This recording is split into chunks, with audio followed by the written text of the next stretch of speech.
조갑제 TV 시청자 여러분 안녕하십니까. 2024년 12월 9일 오전 11시 42분입니다. 국방부는 오늘 현재 군 통수권은 윤석열 대통령에게 있다고 확인했습니다. 윤석열 대통령이 내란 혐의 피의자로 수사 대상에 오른 동시에 군 통수권이라는 막강한 힘을 쥔 상황이 벌어지고 있습니다. 이에 따라 대통령의 직무 배제를 공언한 한동훈 국민의힘 대표의 발표와 달리 윤석열 대통령의 이선 후퇴는 사실과 다르다는 것이 밝혀졌습니다. 가장 중요한 국군 통수권을 한동훈 대표는 제한할 수 있다라는 취지의 이야기를 했는데, 국방부는 그건 어림도 없는 일이다, 이 이야기다.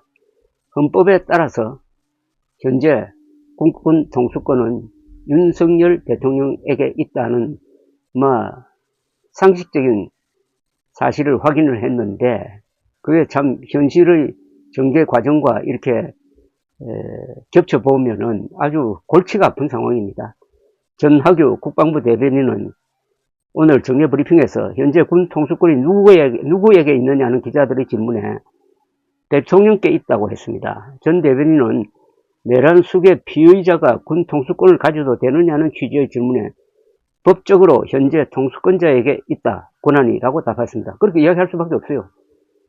헌법 제71조에서는 대통령이 고리되거나 사고로 직무를 수행할 수 없을 때는 국무총리 등 법률이 정한 국무위원회의 순서로 그 권한을 대행한다로 규정되어 있습니다. 고리는 대통령 사망 또는 사임으로 직위가 공석이 된 경우, 사고는 질병, 해외 체류 또는 기타 사유로 대통령 직무를 수행할 수 없는 경우입니다. 그런데 대통령이 고리되거나 직무 정지가 됐을 때 권한 대행을 하는 순서가 국무총리가 1번, 두 번째가 부총리인데, 이 경우에는 경제부총리 겸 재정부 장관이죠. 최상목 장관으로 되어 있습니다. 그런데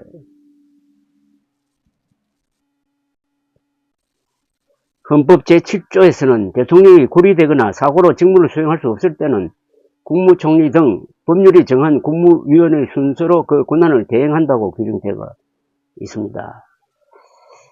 탄핵되어서 직무정지가 된 경우에도 권력성계의 이 순서가 적용됩니다. 즉, 한덕수 국무총리에게 대통령 권한 대행의 직을 대통령 권한 대행의 임무를 맡기게 됩니다. 그런데 문제는 한덕수 국무총리 또한 이 내란 가담 혐의로 지금 고발 또는 그런 의심을 받고 있는 상황이고, 민주당이 그런 주장을 하고 있습니다.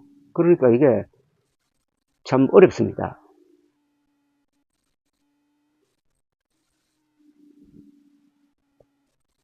헌법상 대통령이 직무를 중단하는 길은 두 가지밖에 없습니다. 탄핵 소추를 당하든지 아니면 하야하는 건데, 어느 것도 선택을 하지 않고 있고, 더구나 한동훈 국민의힘 대표가 탄핵에 찬성하는 것처럼 하다가 나중에 다시 질서 있는 조기 퇴진 이런 식으로 말을 바꾸는 바람에 탄핵도 안 되고 사임도 안 되는 어정쩡한 상황이 오래 가면은 아주 어려운 일이 벌어질 것이라는 것을 벌써 예보하고 있습니다. 며칠 안 지났는데도 이런 문제가 생기고 있습니다. 한동훈 국민의힘 대표는 전날 한덕수 국무총리와 공동 담화를 통해 윤 대통령이 남은 임기 동안 정상적인 국정 운영을 할 수 없으므로 직에서 물러나야 한다는 것이 국민 다수 판단이라면서 퇴진 전이라도 대통령은 외교를 포함한 국정에 관여하지 않을 것이라고 했습니다. 여의도 중앙당사에서 기자들과 만난 자리에서도 대통령의 직무 배제 범위에 군 통수권이 포함되는가라는 질문에 마찬가지라고 생각한다, 외교를 포함한다고 답을 했습니다. 그러니까 국군 통수권이 윤석열 대통령에게 있지 않다는 식으로, 그러면 윤석열 대통령에게 있지 않으면은 한덕수 국무총리에게 있다는 건데, 그게 아니라고 또 국방부가 확인을 해준 겁니다. 한동훈 대표는 법률가인데 어떻게 이 대한민국 헌법의 가장 중요한 부분에 대해서 이런 지금 오락가락하는 해석을 하고 있는지 저는 도무지 이해가 되지 않습니다. 국군 통수권은 대통령이 가진 권한 중에서 가장 크고 그것이 어떻게 행사하느냐가 국가의 전망을 좌우합니다. 분명히 국군 통수권은 윤석열 대통령에게 있어요. 그런데 이선 후퇴니 무슨 직무 배제니 이런 말을 가지고 마치 윤석열 대통령에게 없다는 식으로 이야기를 하는데 그 국군 통수권이라는 그 권한이 그러면 어디로 갔느냐는 겁니다. 한덕수 국무총리에게 안 갔다는 게 지금 국방부 의견입니다. 그럼 공정에 떠 있는 겁니까? 이거는 한동훈 국민의힘 대표가 잘못 발언한 거죠. 그러니까 어제 출범한 걸로 보이는 한동훈, 한덕수 일종의 공동정권이라고 그럴까요? 과도정권이 이게 출발부터 근거가 없다는 겁니다.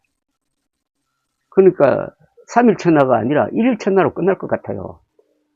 이게 어디서 꼬이느냐 하면은 한동훈 대표가 자신이 대통령 선거에 출마할 수 있는 준비 시간을 많이 벌기 위해서 어차피 윤석열은 끝났는데 좀 시간을 끌도록 즉 탄핵을 막아서 그동안에 시간을 좀 끌도록 하는 걸 질서에 있는 퇴진 뭐 이런 말장난을 가지고 지금 덮으려 하고 있습니다. 그래서 지난 토요일의 그 국회에서의 아주 이상한 모습이 연출된 겁니다. 탄핵안을 부결시키기 위해서 회의장에서 다 나가버리고 그래서 의결 정족수를 채우지 못하게 하는 데는 성공을 했지만은 국내외로 완전히 국민의힘이 조롱의 대상이 되고 국민들을 더 격분시키고 상황을 더 어렵게 만든 게 어떻게 보면 출발점이 한동훈 대통령 되기 위한 사리사욕에서 빚어진 것이 아니냐. 지금이라도 투명하게 모든 것을 내려놓고 이 상황에서 국민의힘이 아니라 대한민국이 유리한 방책이 뭐냐를 생각한다면은 그것은 탄핵 아니면 하야다 이겁니다. 조기 퇴진이라는 이야기를 하다가 질서 있는 퇴진으로 말을 바꿨는데 질서 있는 퇴진은 질서가 유지될 때 하는 건데 지금 정치 질서가 거의 혁명적 상황으로 뒤바뀌고 있는데 여기에서 질서 있는 퇴진이라는 한가한 이야기가 통하겠습니까? 윤석열 대통령이 지금 빈사 상태이긴 하지만은 국군 통수권이라는 권력의 칼은 지금 잡고 쓰러져 있는 겁니다. 이게 얼마나 불안합니까? 한동훈 대표는 큰 전략적 실수를 했어요. 이것 때문에 대통령이 되지 못하는 것은 물론이고 윤석열, 국민의힘, 한국의 보수 세력을 끌고 공멸할 가능성이 있습니다. 윤석열이라는 썩은 새끼줄을 잡고 국민의힘과 함께 지금 인수봉을 올라가고 있는 모습 아닙니까? 언제 썩은 새끼줄이 끊어질지 모릅니다. 감사합니다.